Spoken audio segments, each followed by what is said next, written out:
Which brings us to the next business statement from the Foreign Secretary on Israel and the occupied Palestinian territories. David Lammy. Well, with permission, Madam Deputy Speaker, I'll make a statement on Israel and the occupied Palestinian territories. This weekend, the Israeli Defence Force started a new extensive ground operation throughout Gaza, Operation Gideon's Chariot. 5 Israeli divisions are now operating there. Prime Minister Netanyahu says that they're going to take control of the Strip, letting only minimal amounts of food reach Gazans. Madam Deputy Speaker, I quote Mr. Netanyahu. He says, just enough to prevent hunger. Fewer than 10 trucks entered Gaza yesterday.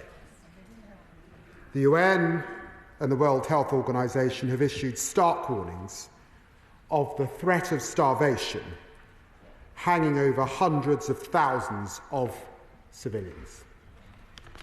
Madam Deputy Speaker, this is abominable.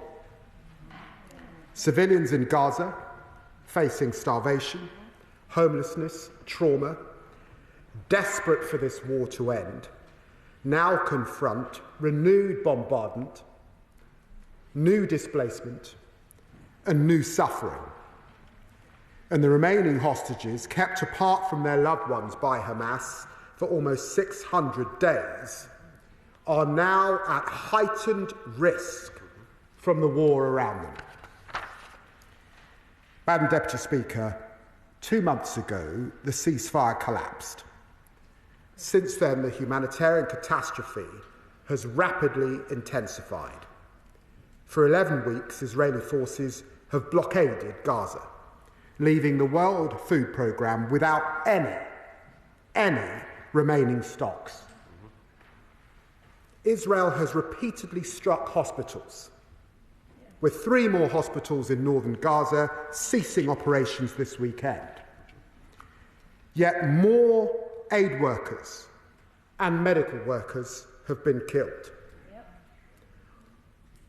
After last year proved the deadliest year on record for humanitarian personnel, the diplomatic deadlock between Israel and Hamas has sadly also hardened. Despite the efforts of the United States, Qatar, and Egypt, which we of course support, no ceasefire has emerged. We repeat our demand that Hamas release all the hostages immediately and unconditionally, and reiterate that they cannot continue to run Gaza. Madam Deputy Speaker, we are now entering a dark new phase in this conflict. Netanyahu's government is planning to drive Gazans from their homes into a corner of the Strip to the south and permit them a fraction of the aid that they need. Yesterday, Minister Smodrick even spoke of Israeli forces cleansing Gaza,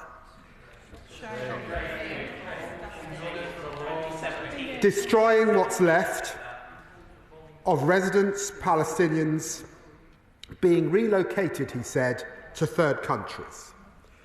We must call this what it is. It is extremism. It is dangerous. It is repellent. It is monstrous, and I condemn it in the strongest possible terms. Madam Deputy Speaker, Israel suffered a heinous attack on October the 7th, and the government has always backed Israel's right to defend itself. We have condemned Hamas and its abhorrent treatment of the hostages, and we have stood with families and demanded their loved ones be released. It's morally unjustifiable, it's wholly disproportionate, it's utterly counterproductive, Whatever Israeli ministers claim, this is not the way to bring the hostages safely home. Nearly all the hostages have been freed through negotiations, not military force.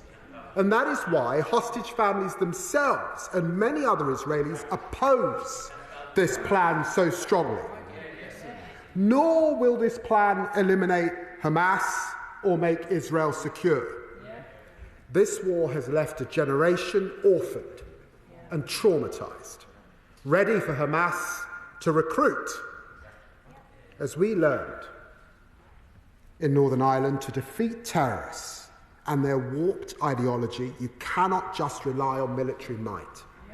You have to offer a viable political alternative, opposing the expansion of the war that's killed thousands of children is not rewarding Hamas.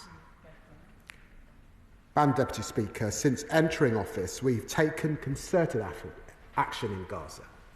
We restored funding to UNRWA. We supported the independence of the international courts. We suspended arms export licences.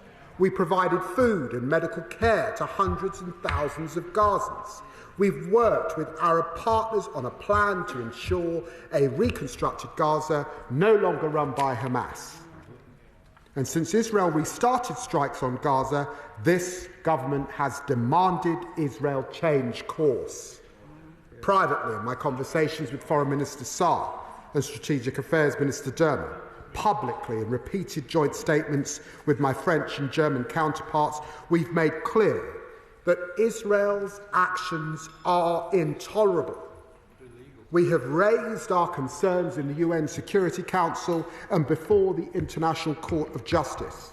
Yesterday, my honourable friend, the Prime Minister, joined leaders from France and Canada strongly opposing the expansion of Israel's military operations. And the UK led a further statement with 27 partners criticising Israel's proposed new aid delivery mechanism and defending the essential humanitarian principles of the international system that the UK did so much to establish in the first place. Our message is clear. There is a UN plan ready to deliver aid at scale, needed with mitigations against aid diversion. There are brave humanitarians ready to do their jobs. There are over 9,000 trucks at the border. Prime Minister Netanyahu, end this blockade now and let the aid in. Regrettably, Madam Deputy Speaker, despite our efforts, this Israeli government's egregious actions and rhetoric have continued. They are isolating Israel from its friends and partners around the world, undermining the interests of the Israeli people, and damaging the image of the State of Israel in the eyes of the world. I find this deeply painful as a lifelong friend of Israel and a believer in the values that were expressed in its Declaration of Independence. As the Prime Minister and fellow leaders said yesterday, we cannot stand by in the face of this new deterioration.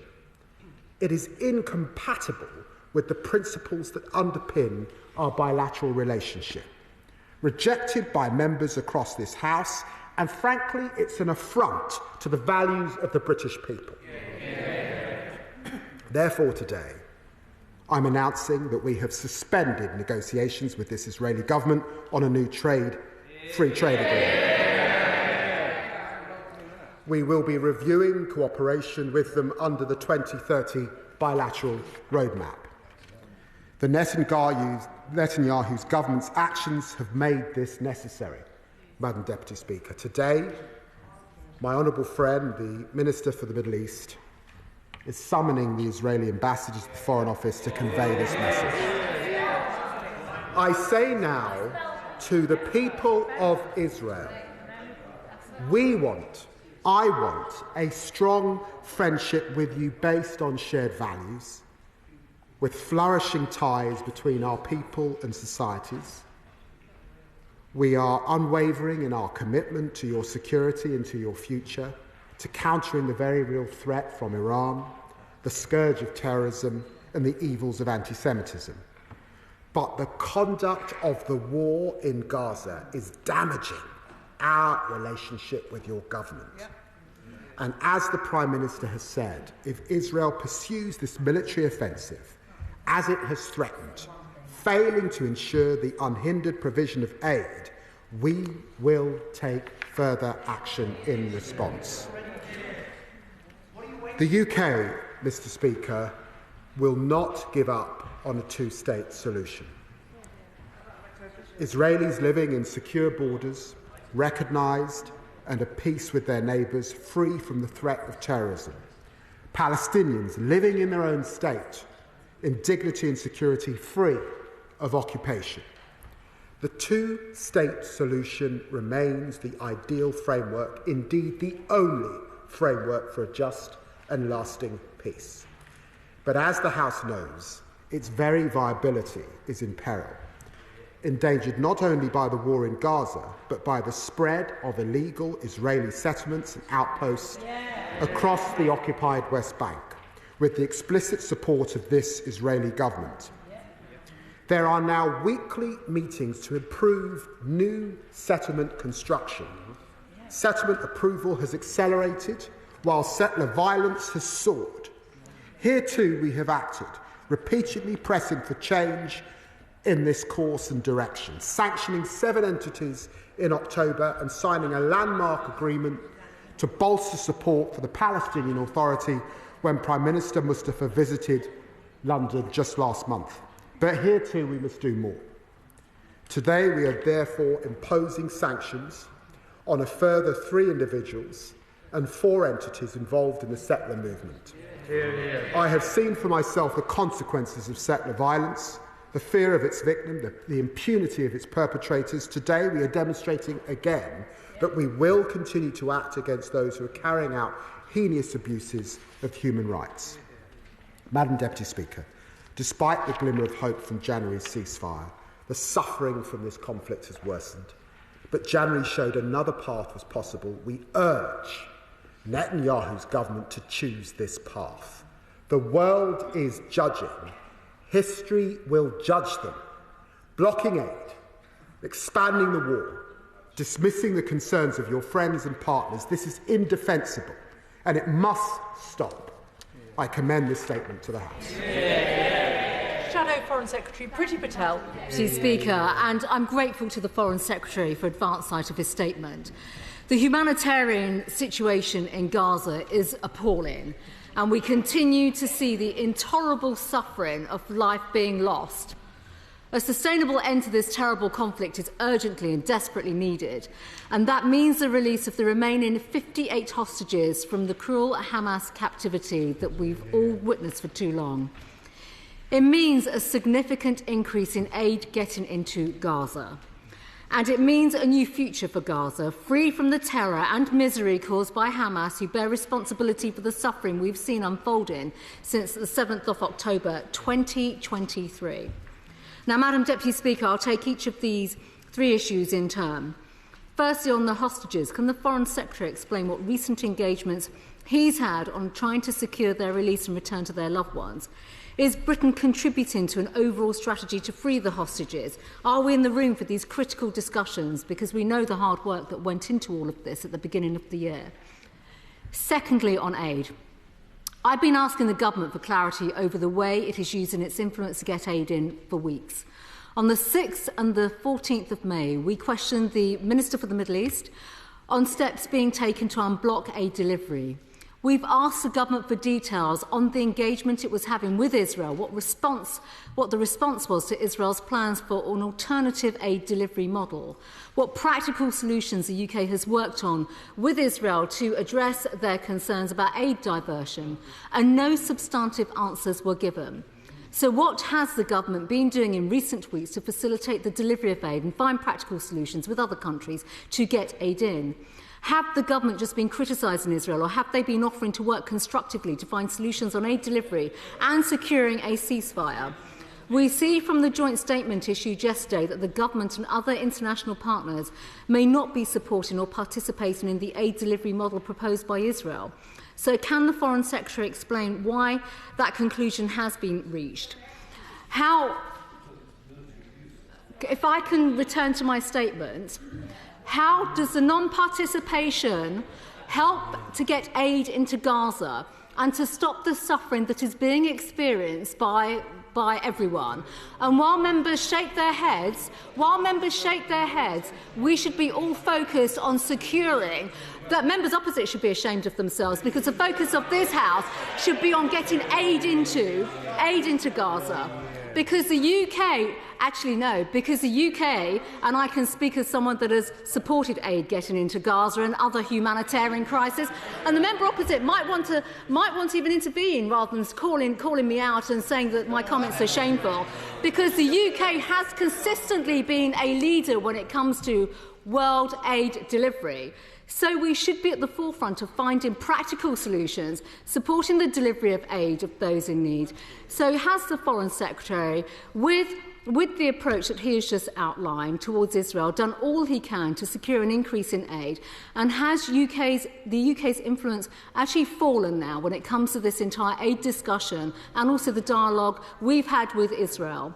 Third, on the future of Gaza, the government has agreed with our position that there can be no future for Hamas. That's completely non-negotiable. So what practical steps are being taken to end their role in Gaza and dismantle the terrorist infrastructure? What coordinated international steps are being taken to stem the flow of money, weapons and support bankrolled by Iran? We're still awaiting an Iran strategy coming from the government. Can the Foreign Secretary expand upon this? We had the statement last month from the Foreign Secretary on the MOU with the Palestinian Authority. Can he give an update on what steps are being taken to improve the governance of the PA? Because the MOU posed many questions, and I don't need to go over those questions. I've raised them previously. The UK obviously needs to be involved in this process, given our historic role in, for example, the Abraham Accords. This may be our best shot when it comes to regional peace, and the Foreign Secretary must convince us that we have influence when it comes to the ceasefire and negotiating a better future in this part of the world. And can I ask the Foreign Secretary what discussions have taken place with one country that does have influence, and that is the United States administration, when it comes to peace efforts and also getting aid into Gaza? Madam Deputy Speaker, I just want to conclude by saying a few things. Strong words will do little to resolve the real challenges that are taking place and the suffering that we are seeing day in, day out. And it should be a cause, that's a matter for your government to address. It should be the cause of concern that we've reached a situation now where the statements and actions, if I may say so, that have been echoed by the government today, and by that I'm referring to the Prime Minister's joint statement with France and Canada. That statement and actions of this government have now been supported by Hamas, a terrorist organisation that I prescribed as Home Secretary. They've actually put out a statement. I'm sure the Foreign Secretary has seen that. Now, the Foreign Secretary's decision to tear up trade negotiations with Israel and if I may finish, and actually stop the bilateral roadmap will not only, it's not shocking, these are important questions. These are important questions. So can I just ask them, if the Foreign Secretary if the Foreign Secretary can't answer these questions, that's fine. So then please do answer these questions, because they're important. Well, I would if members didn't keep interrupting, because it's quite obvious that the government doesn't want to respond to these important questions. I think it is important now, because there is so much human suffering. I understand the points that the Foreign Secretary has made with regards to the steps that he's taken with Israel. But how is this going to help now when it comes to wider security issues, threats from Iran, and how do we know that this will not be self-defeating in any way forward? Foreign Secretary. Well, Madam Deputy Speaker, for decades there has been a cross-party commitment to a two-state solution in the pursuit of peace. Friends of both Israel and Palestinian people across this House. It was the Thatcher government that imposed an arms embargo after Israel's invasion of Lebanon in 1982. It was David Cameron who first called Gaza a prison camp, and it was Theresa May's government that championed the UN Resolution 2334 on settlements. It was William Hague who worked with John Kerry on the push for peace and condemned the idea of moving the British Embassy to Jerusalem. Sadly today, it seems that the Conservative Party, or at least the current front bench, is refusing to confront the appalling reality of what is happening in Gaza and what the Netanyahu government is doing.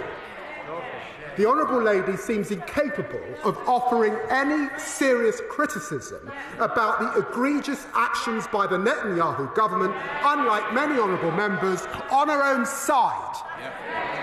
I think the whole House should be able to utterly condemn the Israeli government's denial of food to hungry children.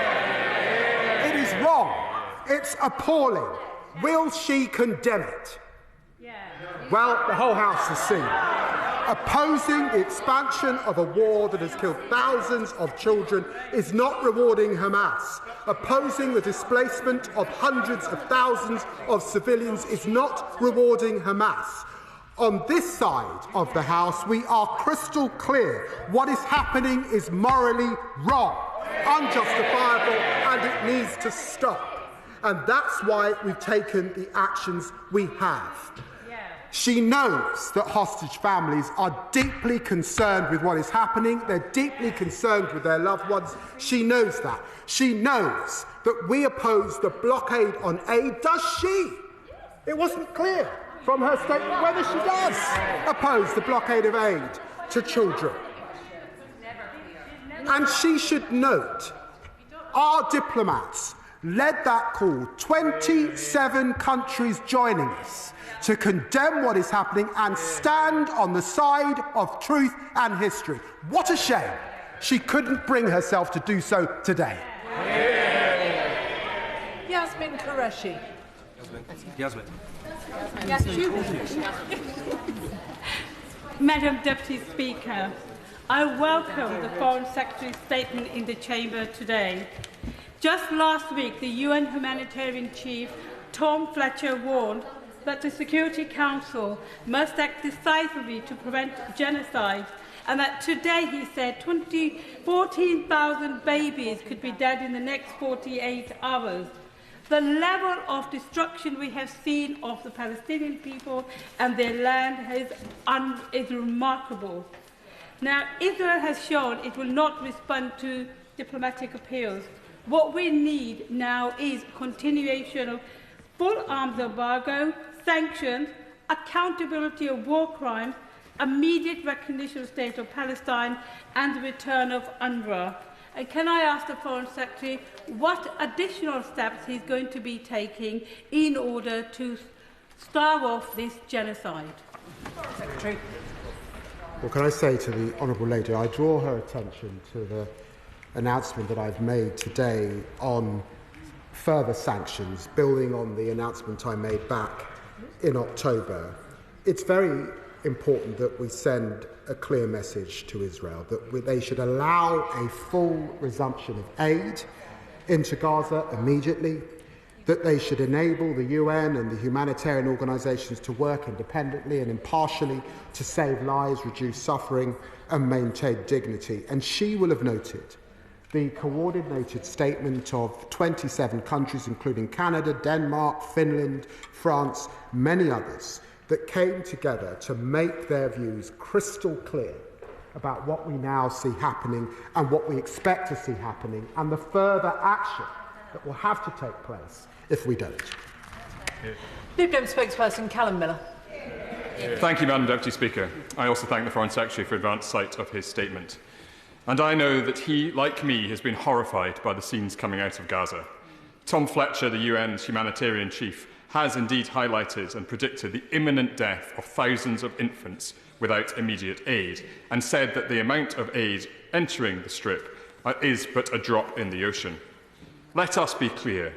Mass starvation will do nothing to remove Hamas or secure the release of the hostages. So I welcome yesterday's joint statement with Canada and France. In it, the Prime Minister spoke of taking further action if Israel does not fully lift its aid blockade and draw back from expansion of military activity. So can the Foreign Secretary confirm whether the expanded sanctions list includes extremist ministers Ben-Gvir and Smotrich, who have advocated illegal actions to dispossess Palestinians across the occupied territories, and if not, why not? And will the government go beyond reviewing the 2030 bilateral roadmap and urgently suspend it unless the government of Israel changes path? Will the government now finally block the export of all UK arms to Israel? In response to my letter to the Foreign Secretary last week, the Minister of State reaffirmed the government's position that it considers that Israel only risks breaching international law through its blockade. So I asked the Secretary of State, what more would Israel have to do to the people of Gaza for its actions to constitute not simply a risk, but an actual breach of international law? The Minister in his reply also stated that the government would only proceed with recognition of a state of Palestine at, and I quote, a time that is most conducive to the peace process. Does the Foreign Secretary agree with me and the Liberal Democrats that the time to recognise Palestine is now, and that immediate recognition, ideally jointly with France at next month's summit, would send the strongest possible signal about the UK's commitment to the Palestinian people's right to self-determination? Secretary. I'm very grateful to the Honourable Gentleman. Can I say to him that I have condemned the statements of Ben-Gvir and Smodrick in the past. On the 6th of May this year, Israel Finance Minister Smodrick said Gaza will be entirely destroyed. Civilians will be sent to the south to a humanitarian zone without Hamas or terrorism, and from there they will start to leave in great numbers to third countries. We condemn that language. We condemn the language of Minister Ben-Gvir, and of course we keep that language under review and will continue to discuss these issues with our international partner. He asks about recognition and the work that we see France and Saudi Arabia doing, and of course we are in close dialogue with our P5 partner in France and with Saudi Arabia. In fact, I touched on these issues with the Saudi Arabian PM in Rome at the weekend. He asks about the roadmap. As I've said, we will review the roadmap. He will recognise that there are elements of that roadmap, particularly as they pertain to security issues, the work we do jointly on Iran, that would not be right to suspend, but we are reviewing it, as we should, given the circumstances.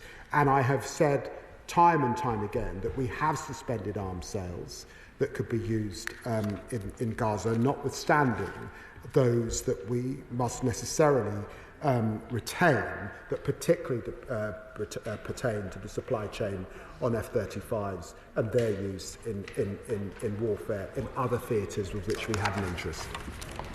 Butler. Thank you, Madam Deputy Speaker. I thank the Secretary of State for his strong statement today. It feels like it's taken a long time for us to get to this point. Secretary of State, when something's intolerable, we stop it from happening somewhere or another. Will this actually stop what is happening in Gaza, or is it too late? The fact that Netanyahu has said he will let a small amount of aid in means that he understands that he's been withholding aid. That is a breach of international law, and we must call it out for what it is. And we must insist that the hostages are returned, and also the prisoners who are held without charge. Secretary.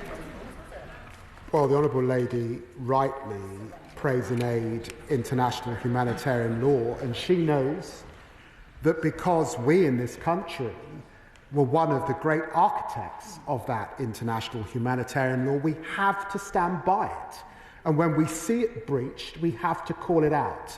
I begun that process less than 3 months into office, back in September, when I suspended arms sales to Israel. I'm terribly sad that we've had to act in this way to suspend any discussion of a new trade deal with Israel, to review our roadmap with Israel.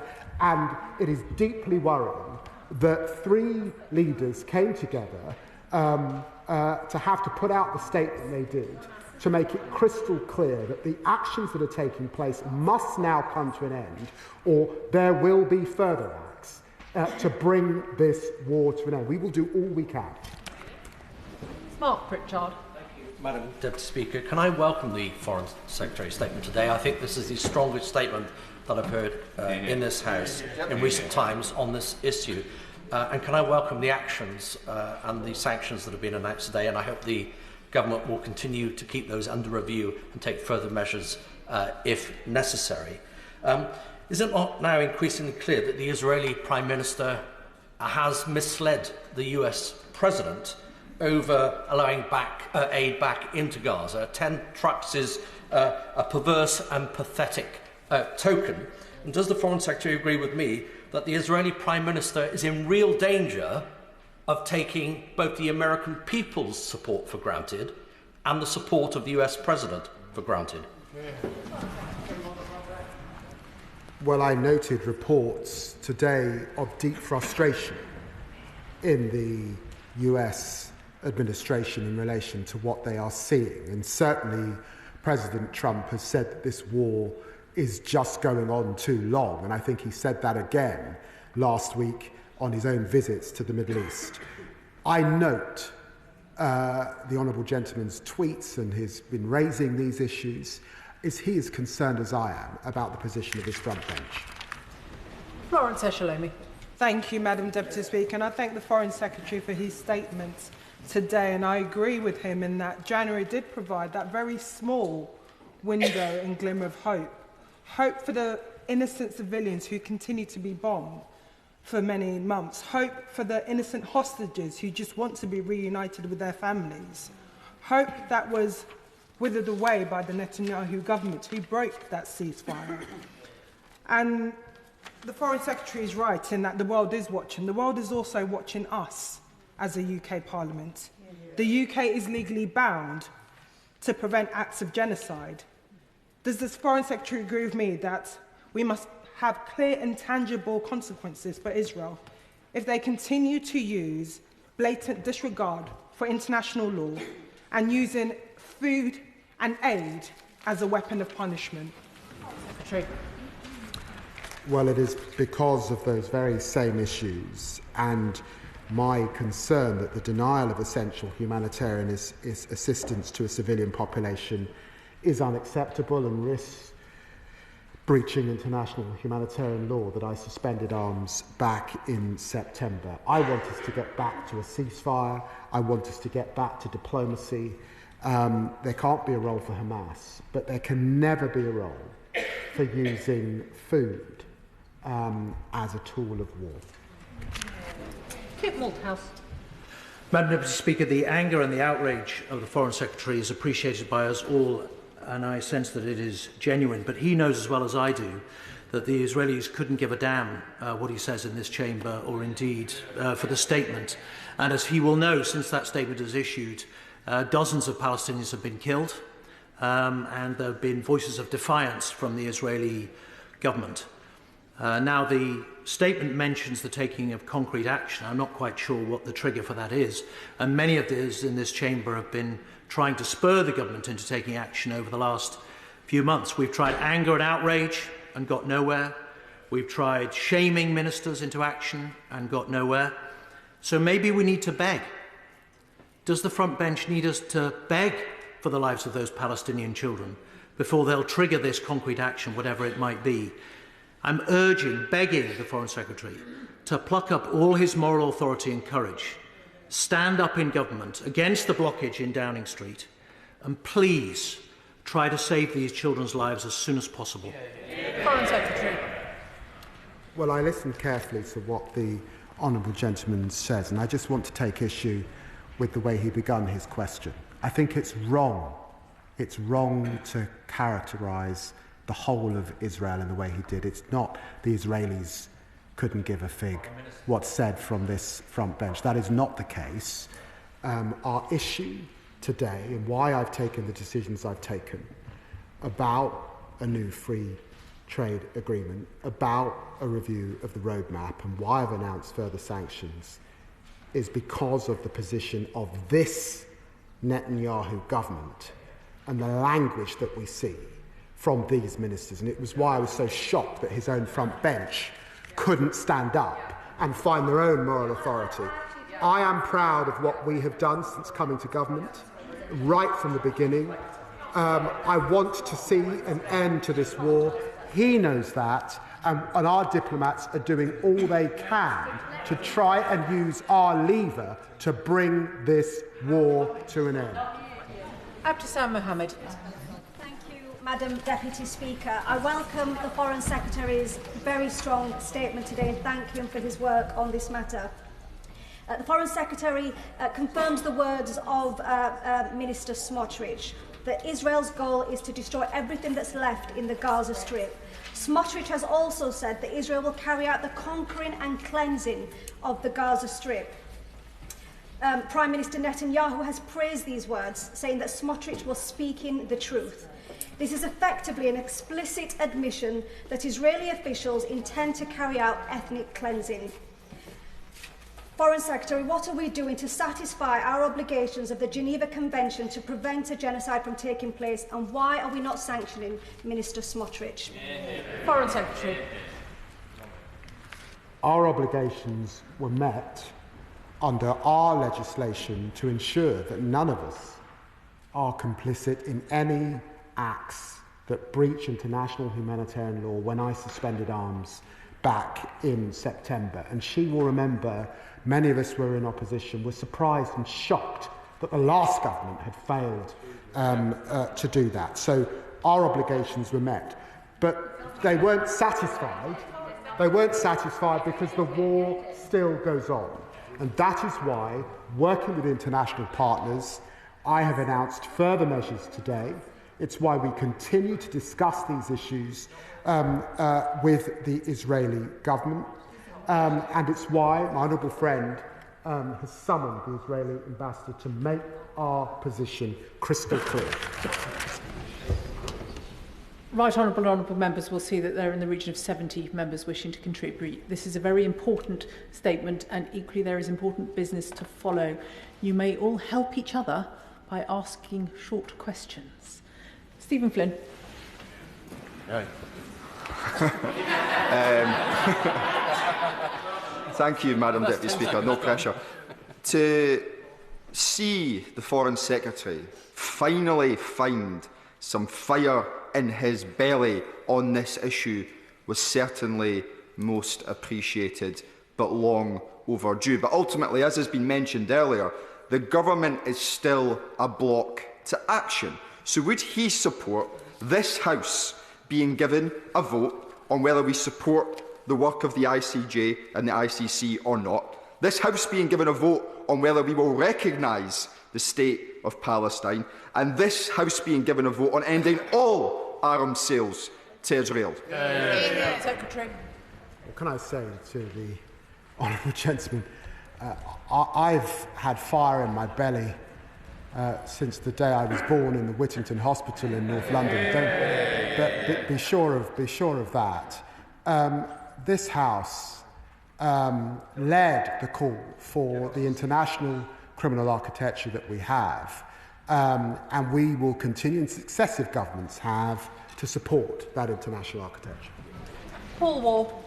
Deputy Speaker, I welcome the Foreign Secretary's statement today. The children of Gaza are being not just starved to death, they're being bombed to death, as Israel tries to wipe Palestine itself off the map. So I welcome his statement, particularly his robust action on the illegal settlements in the West Bank, but also on suspending any free trade agreement talks with Israel. Does the Foreign Secretary agree with me, though, that history will judge all governments around the world and every member in this House, not just on what we said, but on what we did in the face of this 21st century atrocity? Well, I recognise why the honourable gentleman puts his remarks the way he does. What we must do is act in concert. You know, this is deeply, deeply frustrating, of course, but he will know, because I know he knows history, that the ability for the UK to act unilaterally or to act with one other partner was determined in the Suez crisis, where it was crystal clear that we did not have that influence unilaterally any longer in the Middle East. That's why it's so important that 27 partners came together and why it's so important that I continue to discuss these issues with Secretary of State Rubio and Vice President Vance, and I did discuss these issues with Vice President Vance this Sunday. Sir Roger Gale. Deputy Speaker, I doubt whether there's a single member of this House that does not wish to see the 58 remaining hostages returned to their families, whether dead or alive. And the 10,000 Palestinians. I think that the Foreign Secretary was right to say that genocide, my words, not his, that genocide and war crimes are not the way to get the hostages released. There are in this House parents and grandparents who will stand up for children anywhere in the world. I'm prepared to nail my colours to that mast. We have to take action. We cannot stand by and do nothing. A number of us, I think all Privy Councillors, Madam Deputy Speaker, wrote to the Prime Minister relatively recently, calling for the two-state solution to be imposed immediately. Sadly, that private letter did not receive a response, which is why it was published. Foreign Secretary, please take that message back to the Prime Minister and act. Foreign Secretary. Well, can I thank the Honourable Gentleman for what he said. In a cross-party spirit, he brings great authority and experience to these matters, and he knows that as a P5 nation, we are talking to our French counterparts about the way forward as we head to their conference next month, and we're also talking to Saudi Arabia, who are jointly hosting that conference with him, and I recognise why he raises these issues, particularly in relation to the children, in the manner in which he does. Alex Ballinger. Thank you, Madam Deputy Speaker. And can I thank the Foreign Secretary for his statement today and these essential actions, the sanctions on extremist settlers and the suspension of our trade negotiations with Israel. It is important that Israel sees that its allies will not stand by while they continue to forcibly displace Palestinians and blockade. So can the Foreign Secretary tell us what further discussions he's had with the EU on suspending their EU-Israel Association Agreement so we can put further pressure on Israel to stop the brutalisation of Palestinians in Gaza? Foreign Secretary. Well, I can confirm that I was invited to the EU's foreign ministers' informal meeting just under 2 weeks ago, in which these issues were discussed, and I was able to discuss these issues with EU High Representative Kaya Kallas just yesterday. Wendy Chamberlain. Speaker, in correspondence to the Business and Trade Select Committee earlier this year, the Government placed some of the reasoning for not stopping licences for F-35 related components on the need to maintain arms for Ukraine. Can I ask the Foreign Secretary what practical steps have been taken in the 3 months since that letter was sent to ensure that weapons manufacture and supply to Ukraine is separated from the supply chains to Israel and the occupied territories? Well, I stand by the decisions that we've taken to meet our obligations for security around the world and the decisions we've made in relation to the F-35s. And can I make absolutely clear to her, our decision to suspend arms sales that could be used in Gaza is a serious one, and we are absolutely content that we are meeting all obligations that I set out back in September. Presenter Alan Khan. Thank you very much, Madam Deputy Speaker. Yesterday, Israel admits that it only allowed 5 aid trucks into Gaza for over 2 million people. That is more than Northern Ireland's entire population. This weaponisation of food is morally reprehensible. We must impose an arms embargo and sanctions on the Israeli officials that are responsible for these heinous crimes. Benjamin Netanyahu, Smotrich and Ben Gvir. I welcome the joint government statement with Canada and France. So given the fact that time is running out with every moment that we are standing here talking about this issue, can the Secretary of State clarify the conditions and the time frame for the very firmest of action? Foreign Secretary. Well, can I say to my honourable friend that we've made the decisions that we've made today. She will recognise that there is an important conference convened by France and Saudi Arabia, where we will be working jointly with those partners. And can I ask her to look carefully at the leader's statement and our absolute commitment to take further action if necessary, to try and bring the course of action that the Netanyahu government has set its desire on in terms of military expansion and the blockade of aid, that we will take further action if needed in the coming days and weeks. Ayub Khan. Thank you, Madam Deputy Speaker. This government has consistently maintained that the determination of genocide, ethnic cleansing and war crimes is a matter for a competent court. And yet the lawyers instructed by this government to defend against a case brought by Al-Haq recently have been unequivocal in that it is this government's firm position that no genocide is occurring, that we have no legal obligations to the International Court of Justice ruling, and that it is a matter for Parliament, not the courts. So I ask the Foreign Secretary to clarify, are these lawyers speaking on behalf of this government? And if this truly is the government's position, will he finally explain why he sees military support for Israel as compatible with our obligations under international law, rather than saying it's simply a matter for the courts? Foreign Secretary. I've got to say that's a crude caricature of a very serious issue. I took a decision back in September in relation to international humanitarian law and suspending arms sales that could be used in Gaza, because these are very, very serious issues. I understand the issues that are before the ICC and the ICJ. They are very, very serious issues. And it is because votes in this Parliament helped to set up those mechanisms and made us part of those mechanisms that I leave it to them to make the necessary determinations that they must properly make. Dame Meg Hillier. Thank you, Madam Deputy Speaker. We have seen the slaughter of innocents going on for far too long. And as others have said, people are dying right now. I welcome the Foreign Secretary's statement, and I welcome the Prime Minister's statement yesterday with France and Canada. But the Foreign Secretary mentioned that he had met with Vice President Vance, and to really get a breakthrough on this, because Israel is not listening, America needs to be part of that. Is he able to tell us about that conversation with President Vance, and whether he has any hope that we can make a statement jointly with the US as well? Foreign Secretary. Well, I'm very grateful to the Right Honourable Lady, and I know that her constituents will be deeply concerned with what is happening. Let me say to her that we had hoped, and I know that Vice President Vance had hoped, that we would get a breakthrough in the ceasefire that was being broken by the United States, Qatar and Egypt. But she will have also seen that the United States has also been able to strike direct deals, and it got its hostage out last week by going direct to Hamas, and that the breakthrough that we had hoped for towards the end of last week has not come through. And at the moment, I have to say, I don't foresee a ceasefire deal just at this stage. And that is why the only way forward is through more diplomacy, not less. It is not through military means. And we have to be crystal clear that we disagree with the course that the Netanyahu government is now taking. Sir Desmond Swain. The House wants to know, and Israel needs to know, exactly what he means by further action. Foreign Secretary.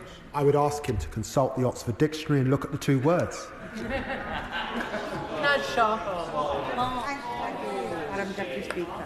Can I first thank the Secretary of State for coming to his House and his statement, and for the actions that he's taken. I also welcome the Prime Minister's statement with regard to yesterday's statement jointly. One of the things that we talk about genocide, the word is used quite often here, and all indicators are pointing towards that. So what else can be done to stop? I appreciate the suspension of the free trade agreement, those negotiations. I appreciate all of that, but children are still dying every single day. You know, people are losing their homes. It's, you know, what will it take? What do we have to really wait for to call it what it is, and to actually act like to stop what is happening? Secretary. Well, can I say to my honourable friend, and she talks with such integrity, and I know that she's been a consistent ambassador, really, for the Palestinian people in this House. And I know that she's really clear, and she feels the same as most of our constituents. They want this to stop now. And the actions we have taken bilaterally is a diplomatic move by the United Kingdom government to exert influence to try and make it stop. But I say to her that she knows history. She knows that we cannot do that unilaterally. I wish I could stand at this dispatch box and say that we could. Maybe if I was standing here in 1950, that might have been possible, but here we are in 2025. We must work in concert with other partners. That is why that statement from 27 countries, the statement the Foreign Minister put out, is so important. It's why we've taken the actions that we have today, and it's why we've indicated that we will act further if we need to, particularly as we head to this important conference in New York by France and Saudi Arabia, working alongside them. Thank you, Madam Deputy Speaker. The UN has warned that 14,000 babies could die in the next 48 hours. Concrete action against Netanyahu's murderous government is long overdue. We know that this government isn't prepared to make a determination on genocide, but they have told us that they are making ongoing assessments to the risk. So will they now finally release that risk assessment for this House and the public to see and prove that this government takes its obligations under international law seriously and they mean what they say about concrete action? I've just got to remind the Honourable Lady that last year we gave 129 million in humanitarian support to the people of Gaza in the occupied territories. That a lot of that support was for medical aid, which this government begun with vigour as soon as we came in back in September. Behind her question is a serious point. It falls to me to make serious decisions about the sale of arms where there might be or there is a clear risk of a breach in humanitarian law.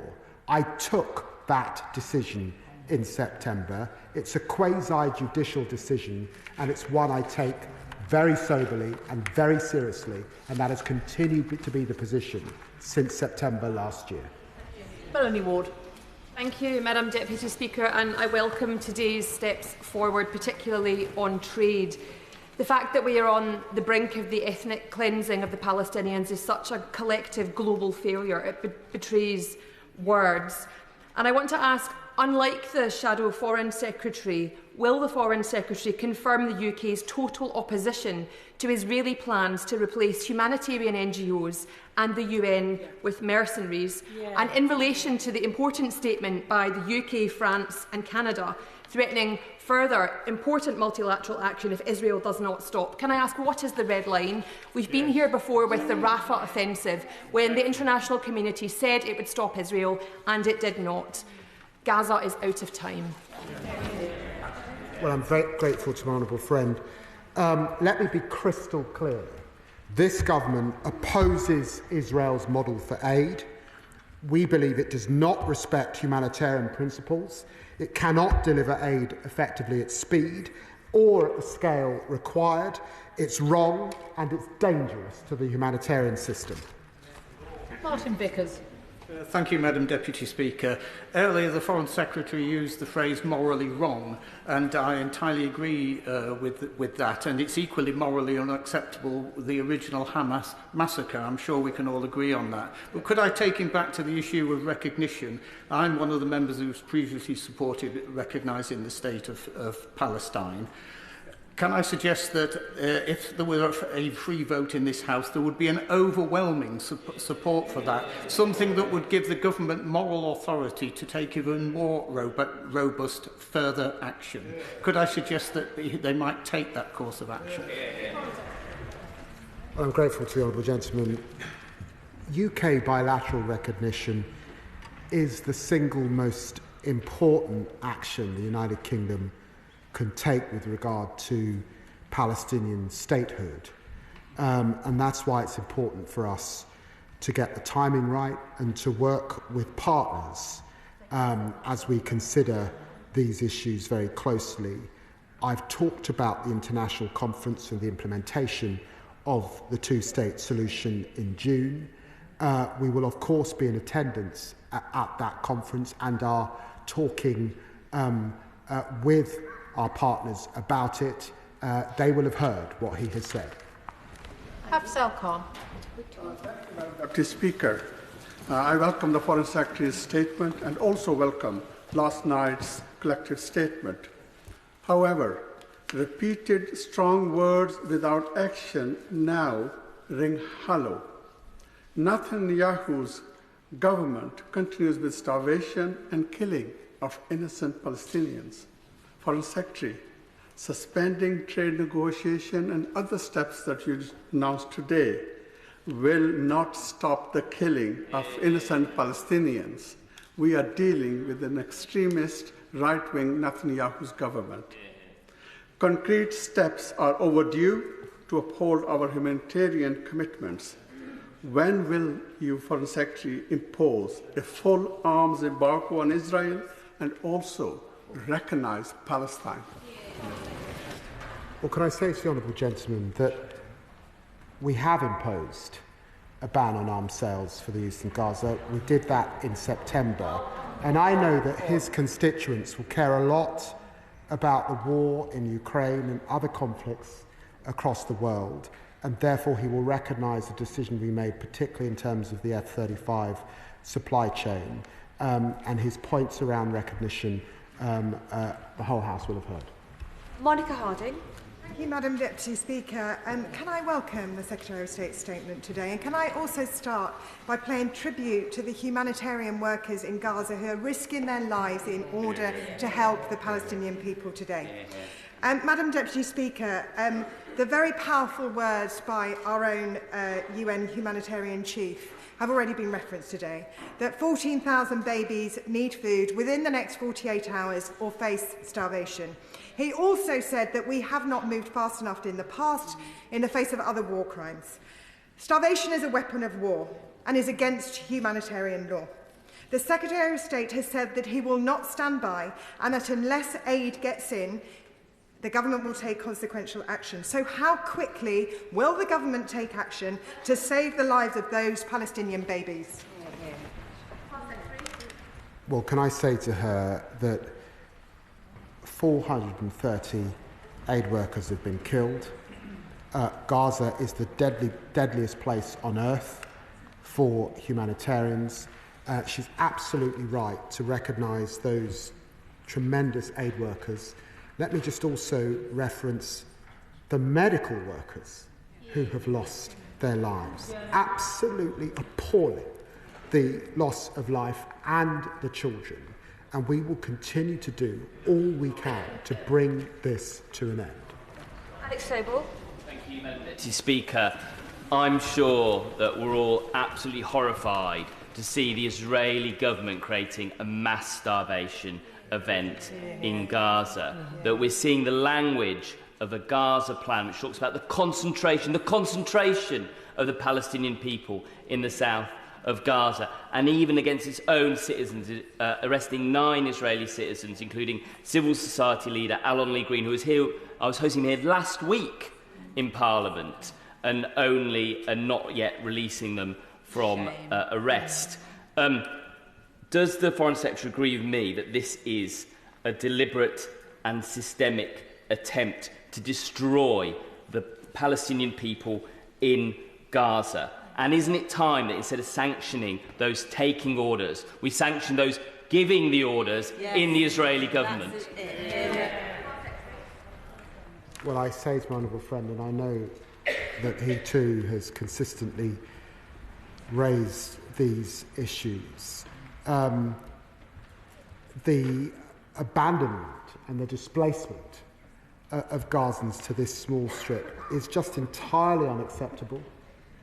The idea that we could see this go on right through 2026 is abominable. Tom Fletcher was right to speak out, I think, in recent days, and it's why I think you're seeing the response that you're seeing from international partners. And I hope that Netanyahu heeds the words of friends. Thank you, Madam Deputy. Essential that aid reaches innocent civilians in Gaza, as my right honourable friend for Witham was equally clear in stating. It is also vital that this war comes to a swift end. But in searching for that path to peace, is it not equally vital that we reflect on certain realities? That it's not Israel that has shut down the ceasefires so far, or is rejecting terms for a new one attempting to be brokered. It is Hamas. It is not Israel holding 58 hostages. It is Hamas. And it is not Israel that is misappropriating aid and selling it on at profit. It is Hamas. And is it not a damning indictment of this government's foreign policy that it is Hamas who are cheerleading this new stance?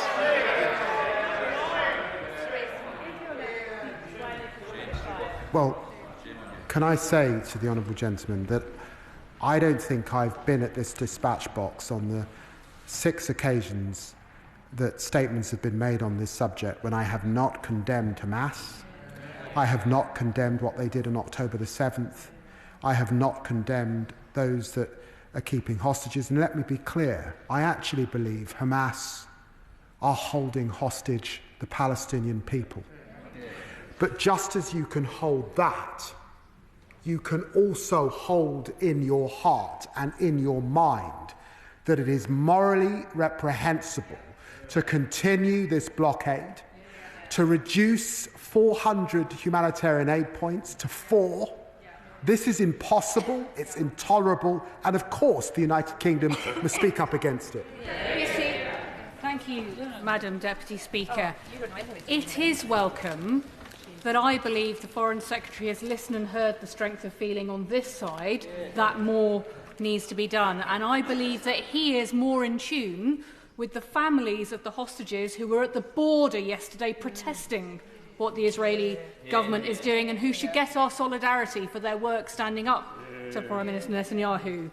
But if solidarity matters, then let him hear from these benches as well as he has from other benches the call for a vote on the recognition of Palestine. We held such a vote in this place in 2014, but it is fair to say a minority of those people who supported it are in this House today. With the conference before him, would it not show how we speak as one in calling for an end to what is happening in Gaza, in calling for the Palestinians' right to exist to be recognised, for us to have that vote in this House?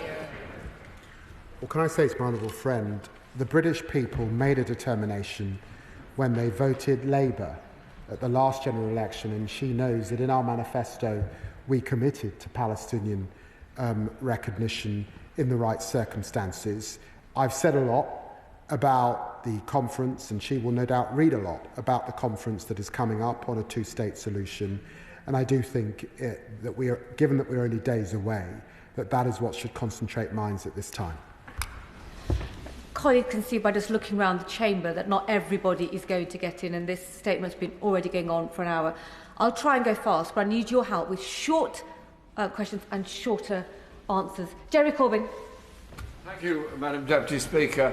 Could the Foreign Secretary tell us exactly what arms have been supplied to Israel over the past 6 months? What arms are being supplied now to Israel? What RAF criteria is being used for? Is it supporting the Israeli war machine? And can he inform the House categorically that no component part of an F-35 jet made in Britain is supplied to Israel to continue their bombardment of Gaza? Well, can I say to the judgment that he asked me a similar question a few weeks ago, and I gave him the answer that we suspended arms sales. That was a sober decision made. They're not being given to Israel for use in Gaza at this time. That is a strict decision under our export licensing regime, save for the carve-out we've made for F-35s, which I know he disagrees with, but that is the position because we're not prepared to disrupt supply chains across the world. Say. Thank you, Madam Deputy Speaker. What we've heard from senior UN officials this morning should frankly send shivers down the spine of every member in this chamber. 14,000 Palestinian children could die in the next 48 hours because of Israel's actions. And what we're getting today is stronger words, but with limited action. The time for this Foreign Secretary is long gone. We need further bold and immediate actions. End all arms sales to Israel, impose economic sanctions and ban Israeli settlement goods. What is the government waiting for? I'm very grateful to the honourable gentleman. I've set out the position as it stands today, and I would ask him to look carefully at the Prime Minister's statement just this morning and to look at what he's indicated. Further action could be taken if we do not see this further expansion and this restriction of aid come to an end. Chambers. Thank you, Madam Deputy Speaker. We welcome the statement today, and I would like to reiterate my honourable friend's calls for the recognition of Palestine and the immediate cessation of all arms sales to Israel.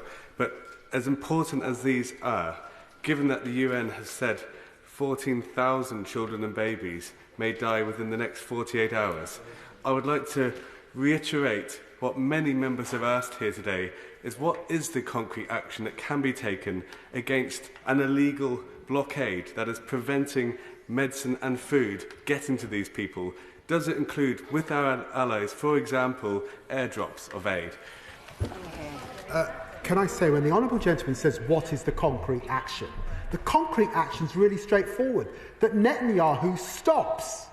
He halts his course of action. That is the concrete action. We are taking concrete action with our allies to try and bring this to an end, but he knows that in the end, this is in the hands of the Israeli government. And standing here, holding your hands, expressing disgust is not sufficient. I recognise that, but it is in the hands of the Israeli government. They will be held to account if they don't act. Andy MacDonald.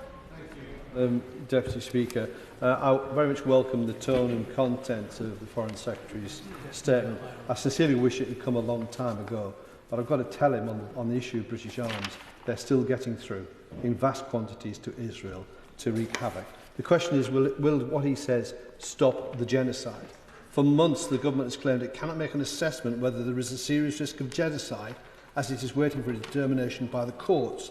In the High Court last week, the government told the court it had already conducted an assessment under the Genocide Convention. Which is it?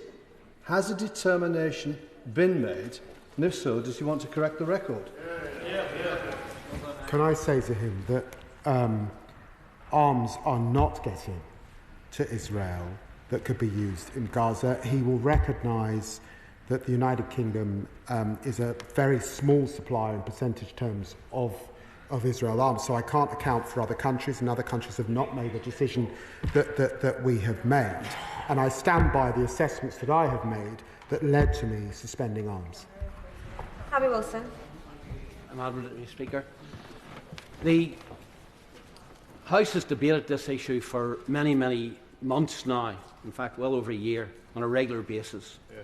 But we must remind ourselves the reason why we're doing this is that brutal terrorists attacked innocent individuals, innocent citizens, burnt, raped, murdered, tortured and took them hostage, and then continue a conflict against Israel. And I think it was an expression of anger today.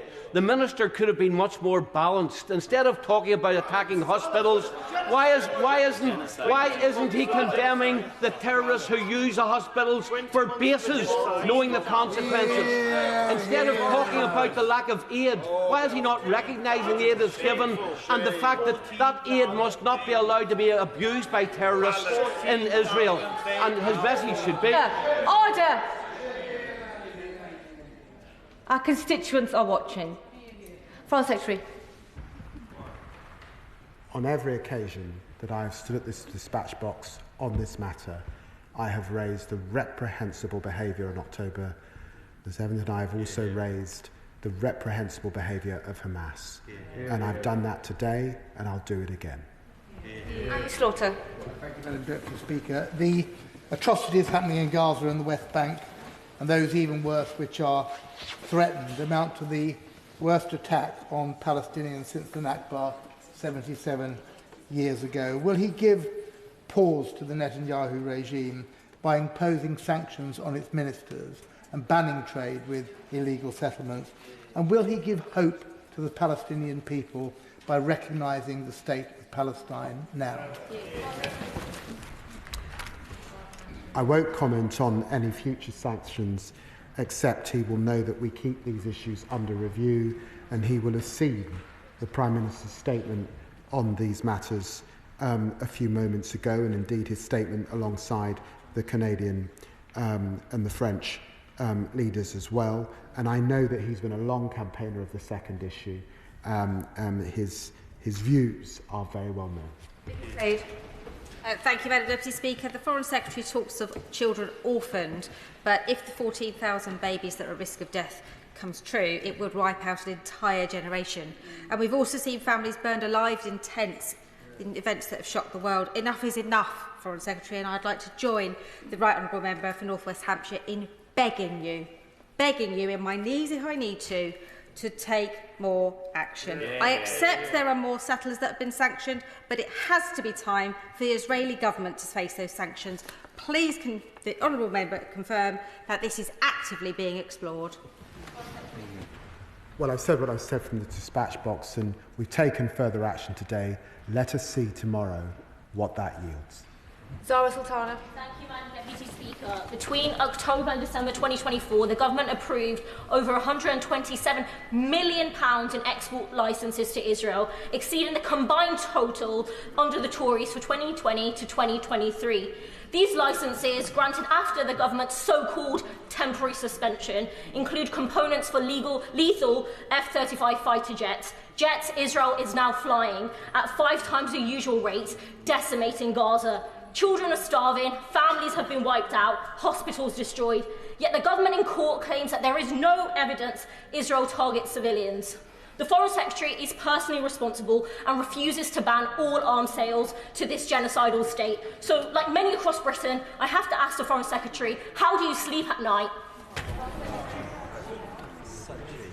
Well, the Honourable Lady has raised figures that I don't recognise. She's raised once again the issue of arms sales to Israel. I banned arms sales that could be used in Gaza. I know that the Honourable Lady is keen on clickbait, but I'm not going to be baited from this dispatch box. Brent and O'Hara. Madam Deputy Speaker, and allow me to repeat the question from my honourable friend from Bristol Central, which went unanswered. Last week, 65 members from 9 political parties across both houses wrote to the Prime Minister asking that he publish the most recent genocide assessment, the one that convinced him to send his lawyers to the High Court to argue that no genocide has occurred or is occurring. So will the government now publish that assessment so we can all understand how on earth they arrived at the conclusion that the horrors in which we have witnessed day in and day out for months in Gaza is not a genocide? Well, I answered that question previously. I make sober assessment based on whether there's a clear risk on our export licensing, and I stand by the statements that I've made. Tahir Ali. Madam Deputy Speaker, I welcome the Foreign Secretary's statement to this House today. 14,000 babies are going to die within 48 hours. Since this statement started, hundreds will have been dead due to starvation and famine and hunger. Now, the unstated objective of Netanyahu is to displace Palestinians to Jordan and Egypt. One of the concrete actions this Foreign Secretary can take is the immediate recognition of Palestine. And will he do that to stop the prevention of the genocide happening in Palestine? I think I've now answered that question many times from the dispatch box, but the whole House will have heard what the honourable gentleman has said. Adam. Thank you, Madam Deputy Speaker.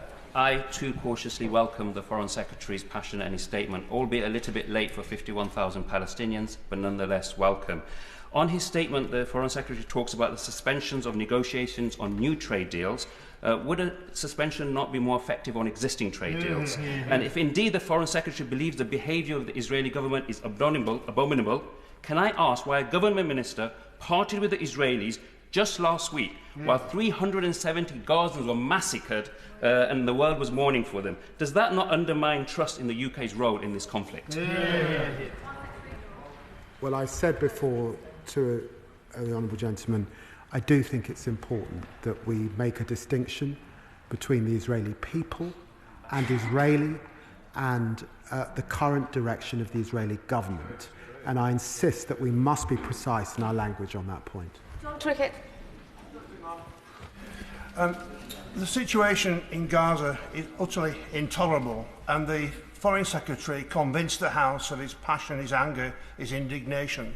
But he will also know that angry rhetoric means nothing if it's not accompanied by forceful actions. Now, many actions, I'm not one of those people saying no actions have been taken by the government. They have. But they haven't had the desired effect. Will he now say he will recognise Israel? He will stop any intelligence sharing with Israel and stop the supply of components to Israel which might be used in their war machine? Well, again, I've now said much on this matter, particularly the point on recognition. I'm glad that he's recognised what the government has done, because this is the government that increased aid, humanitarian aid, to the Gazans. It's the government that absolutely made clear our position on international humanitarian law. We didn't see that under the last government. We suspended arms sales for use in Gaza. We issued further sanctions on settlers. We've done more sanctions today. We've now suspended a free trade agreement. We've acted collectively with our partners. We led the charge to get that diplomatic statement, those two diplomatic statements this weekend. So we are doing all that we can do. And it's now for the Israeli government to act. Lisa Smart. Very much, Madam Deputy Speaker. The Foreign Secretary rightly talked about a two-state solution being the only framework within which we can find a just and lasting peace, and this has long been the case. He also talks about bilateral and multilateral talks for the upcoming conference. If that conference doesn't achieve the hoped-for success, will the government consider unilaterally recognising the state of Palestine? Our position was set out in the Labour manifesto. We do believe in recognition. We've always believed that recognition should be part of a process, and that is what we're discussing with our French, Saudi Arabian and other partners. Olivia Blake. Speaker, starvation is a horrific and entirely preventable way to die. 14,000 babies' lives are at risk in the next 48 hours. To put that in perspective, there are 15,000 babies born each and every year in South Yorkshire. So nearly all of them would be wiped out in 2 days if this was the situation here. Can the Secretary of State outline what steps he will take to make sure that this cannot go on, and what more can be done to ensure that there is access to urgently needed aid to prevent this? Well, the Honourable Lady's right to bring to mind, as other honourable members have across this House, the children, the babies, and the words particularly of Tom Fletcher. And can I reassure her that when I sat in my office and when the Prime Minister sat in his office with Prime Minister Mustafa of the Palestinian Authority, he also raised the children of the occupied territories. We keep that in mind in our actions, and that has guided us today. Ben Lake. Speaker, can I thank the Foreign Secretary for a statement and for reiterating the government's commitment to take further concrete actions in concert with international allies should the Israeli government fail to cease its military offensive and indeed lift restrictions on humanitarian aid. Given the immediacy of the crisis and warnings that up to 14,000 children at risk of starvation, could the Foreign Secretary please reassure the House that those concrete further steps will be taken in such a time to prevent mass starvation of innocent children? Well, as I said before, and as the Prime Minister's statement indicates, we will take concrete action, further action, if necessary, but it's my sincere hope that we don't need to take that action, because Prime Minister Netanyahu heeds what those within his country and what the international community is saying? John McDonnell. The record of the Netanyahu is that he hasn't heeded the statements here or elsewhere. And I think the general view of the House is that there is a need for urgent action with regard to the desperate situation. Can we come back to the situation and the proposal that's been raised before by a number of us? If the Israelis are not willing to provide the aid, therefore others must. And I agree with the Foreign Secretary, we cannot take unilateral action, but what this government is good at is calling for coalitions of the willing.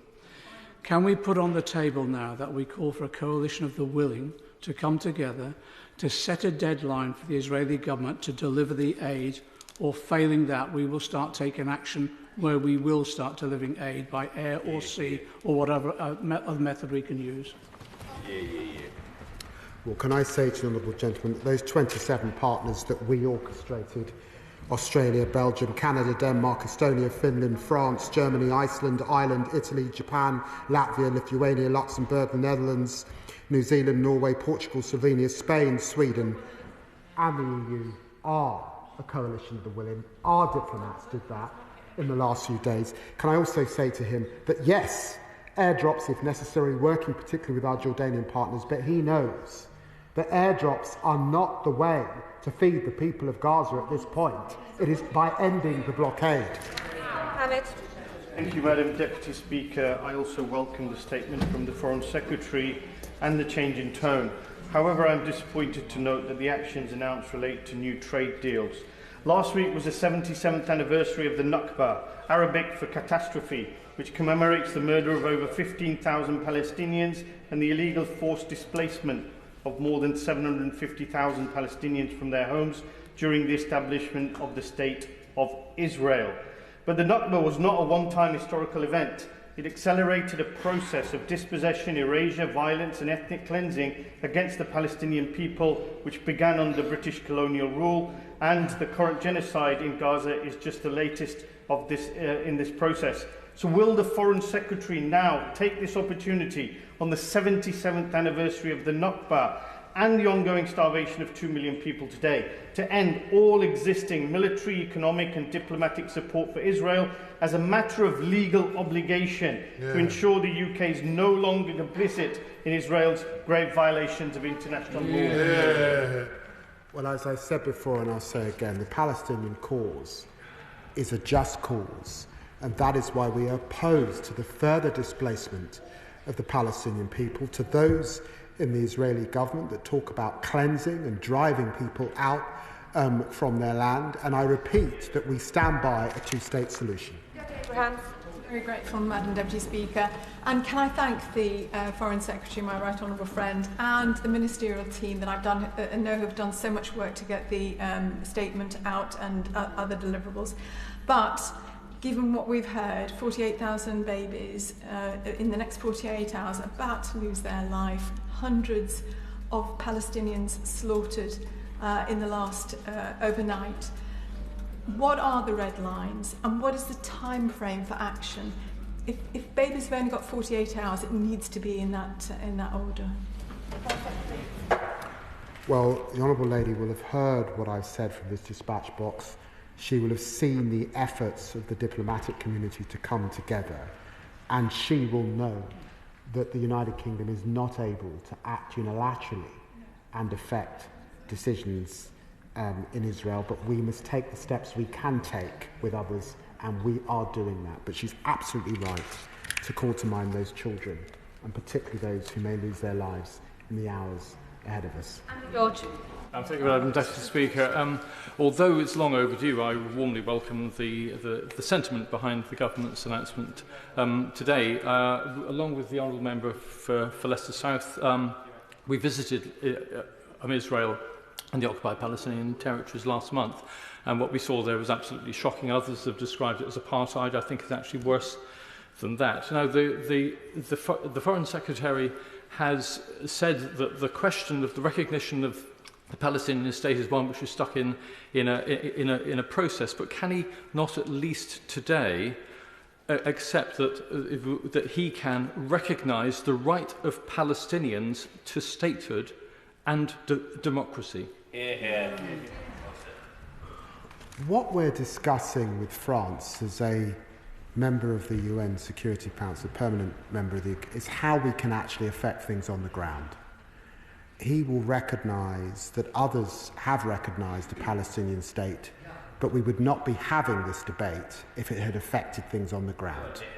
That is the seriousness of what we are discussing with France. And I have to say, as the country's chief diplomat, I stand by the seriousness of actually making a decision that might bring about change on the ground. Deputy Speaker, the UN has stated that 14,000 babies could starve to death if aid doesn't get in. The Right Honourable Member described this as intolerable, but it sometimes feels like we still tolerate it. So can the Honourable Member tell me what the escalation of diplomatic measures against the Israeli government will look like in order that we can stop this atrocity from happening? Well, can I say that our Honourable Friend, the Middle East Minister, has left the chamber because he has summoned the Israeli ambassador, and he will be discussing these issues, the issues I've discussed today, but also the mood of the House today, and urging her to watch this debate because we need to see action on the ground. Adnan Hussain. Thank you, Madam Deputy Speaker. 14,000 babies is the number. 14,000 babies will die in Gaza within the next 48 hours if aid is not let in. Minister, I ask you, honestly, does your government honestly believe that what's happening in Gaza is not a genocide? And in fact, what is your government doing to stop genocide in Gaza? It seems that you're comfortable in supplying weapons to a state that is also equally comfortable in starving children. I finish by asking, what actions are you going to take? Perhaps expel the Israeli ambassador. What actions you are going to take? I think we've been in this chamber for long enough to know that's not appropriate language. I should not have to repeat myself, Foreign Secretary. We took action when we suspended arms sales to Israel that could be used in Gaza.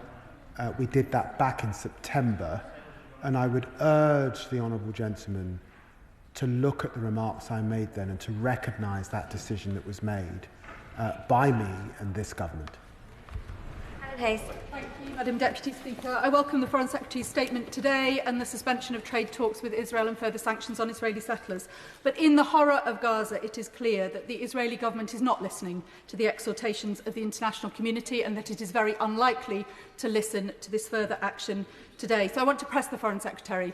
Foreign Secretary, the UN has placed a timescale on the lifespan of babies in Gaza. It is not too much to ask that the government sets out a timescale for the meaningful further action that the government will take in the event, as seems likely, that the Israeli government does not change course. Well, I say to my honourable friend who has been a champion of the Palestinian people and raised this issue of conflict now for many, many months indeed, that I would refer her to the statements of Yair Gallant, the leader of the opposition and former IDF member, who has urged the Netanyahu government to listen because he fears that Israel is losing friends and, as he describes it, will become a pariah state. Thank you, Mark. Food is the means of life, and it must not be used as a weapon of war. The Foreign Secretary has rightly condemned it as morally wrong, but it's also a breach of international humanitarian law. He's condemned as unjustifiable and disproportionate Minister Smotrich's proposals to cleanse Gaza and displace and destroy all within it. If Mr. Smotrich's plan is carried out in the coming days, does my right honourable friend agree that he will have to use a different word, and that word would be genocide? So will he now sanction Minister Smotrich? Well, I've heard what the honourable gentleman has said, and he will know that the Prime Minister said that there might well have to be further action. But we urge the government to step back from what they're doing, and of course we continue to condemn the language of extremists in the Israeli government using language like ethnic cleansing. Just as well. Thank you, Madam Deputy Speaker. I welcome the Foreign Secretary's condemnation of the illegal actions and the vile words used by the Israeli government.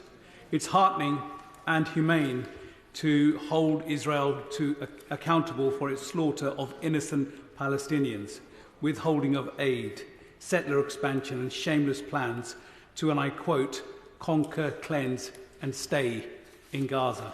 We need action to show that we'll not tolerate this indiscriminate violence, which is effectively ethnic cleansing.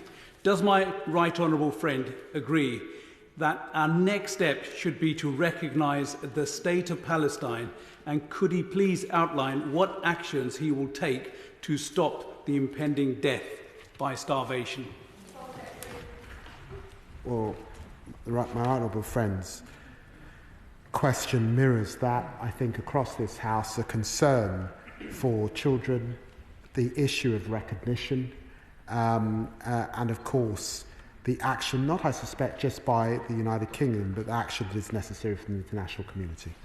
Joe Powell. Deputy Speaker, as others have said, 14,000 babies stand at immediate risk of starvation, so this couldn't be a more serious moment, and I do welcome the suspension of trade negotiations and the expansion of sanctions. But as we've done on other sanctions designations, on human rights, on corruption, on Russia, on Georgia, on Belarus and others, we've taken them to the political level. So will the Foreign Secretary consider an expansion of the sanctions regime to those political decision makers advocating for ethnic cleansing and the takeover of Gaza? Well, my honourable friend is one of the House's experts on how our sanctions regime works, and can I reassure him that all of what he outlines is under consideration? Dr. Lauren Sullivan. Thank you very much, Madam Deputy Speaker. The senseless and deliberate suffering in Gaza must end, and humanitarian aid is crucial for that aim and for thousands of children. If the Israeli government continue to politicise humanitarian aid and withhold with their blockages, what sanctions will this government consider and then impose? Well, I'm grateful to the Honourable Lady. She says politicise. I'm afraid that this is not just politicisation, it's weaponisation of our aid and the use of food and medical supplies, and it is entirely unacceptable and abominable, and that's why I've said very clearly that the UK government stands against it. Final question, Harpreet Patel. Thank you. The impact on children is particularly devastating. 15,000 children killed, 93 now at critical risk of famine. Save the Children report that Palestinian children in Israeli-run prisons are facing worsening abuse, including physical violence and sexual assault. Some have been forced to strip, held in extreme temperatures and denied contact with their families. These are not the actions of a democratic state. So can I urge the Foreign Secretary to act on behalf of those children, and can I ask what steps he's taking to press for the immediate release of those children? Secretary.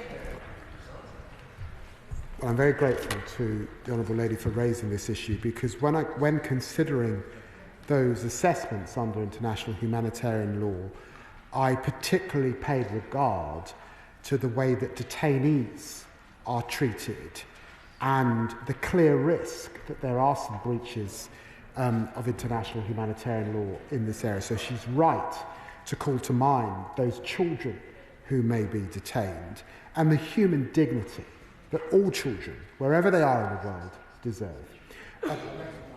Madam Deputy Speaker, that I've not been able to answer all questions in the hour and a half that I've been on my feet, but I hope that our friends in Israel have seen the strength of feeling across the House today.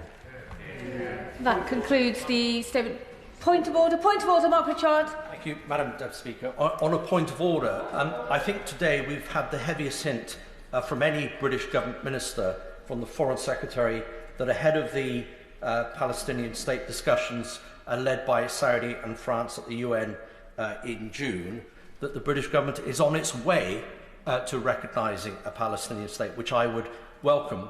But ahead of that, can I seek your guidance on how members across this House, who feel very, very strongly about this issue, will have an opportunity to vote ahead of that meeting in order that the government has full authority from this Parliament on the issue of recognising a Palestinian state.